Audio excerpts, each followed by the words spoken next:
what does it mean to vote with your life?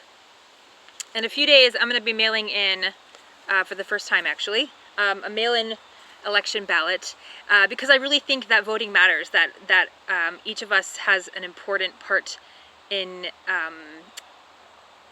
standing up for what we believe in through voting. And I've also heard that this year is a very critical election. Although it's interesting to me that this seems to be one of the few things that both Democrats and Republicans can both agree on, is that this is a critical election.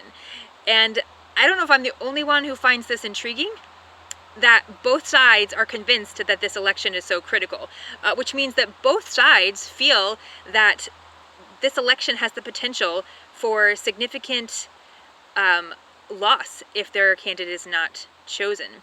So a loss of values, a loss of rights for somebody, a loss of freedoms, whatever that looks like. So I think it's intriguing that we're all convinced that it's a critical election, and yet so many of us are split on who is the best role for the president moving forward. And I've spent a lot of headspace actually in the last months and even years in trying to understand how people end up on such different sides of the political coin. And especially for me as a Christian, it's been crazy hard for me to wrap my brain around the fact that people who very much love God can vote and land in very different places politically. And I realize that some of this is not, I think I'm asking the wrong question. You know, I think I've been so focused on who to vote for and which is the right candidate, that I've been forgetting something very important. And that is that voting is really just the beginning. Voting, we vote for values and beliefs and morals with our physical vote, but it doesn't stop there. We have to continue to vote for what we believe in with our lives, with our choices, with our daily actions. And so I want to talk today a little bit about what it means to make a game plan for how we're going to vote, no matter how this election turns out.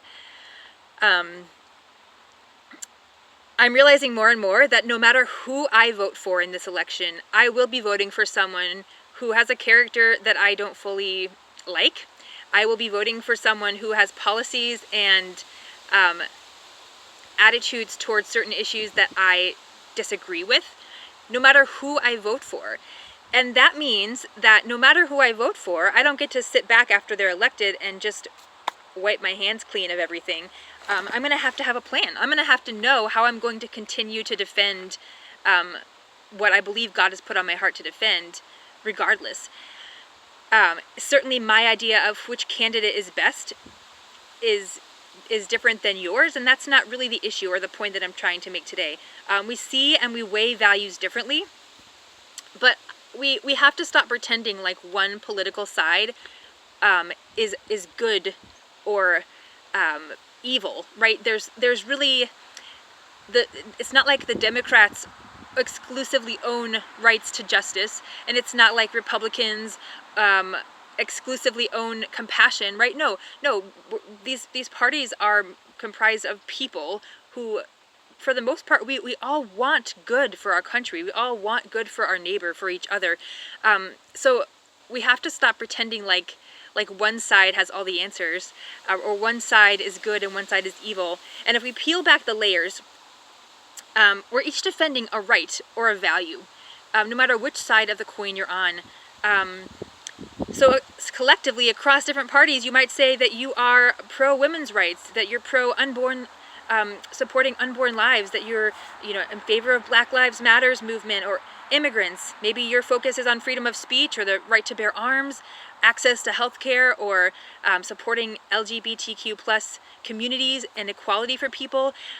We stand on different sides of these issues, but each of these issues represents people. It represents real, actual people with stories and faces and lives that matter. And I think that we need to remember that we need to remember more about what we're fighting for than what we're fighting against. I think people are pretty quick to know what we're against, what we're protesting, what we're picketing, but how are we living out tangibly caring for people, caring for and defending the people that we say we care about, the people that are represented by the policies and the values that we're trying to vote for. And again, I want to say this specifically to people who would call themselves Christians. What is your voting plan? And I don't just mean who you plan to fill out on the bubble on your ballot. No matter who we vote for, no matter who gets elected, honestly, guys, up to 49.9% of us are going to be disappointed with who gets elected, right? That's just a fact. And there's going to be rights on the line. There's going to be people that need to get defended. No matter who gets elected, the passion that God has put on your heart, the people that he has called you to defend and fight for, that's not going to go away. And so what is your game plan? What is your plan to vote, not just with your ballot, but with your life this election season? And this, again, is more than pro or anti. If you are pro-life, what are you doing for babies and for mothers who are struggling and want to care for kids but can't? What are you doing for foster or adoption?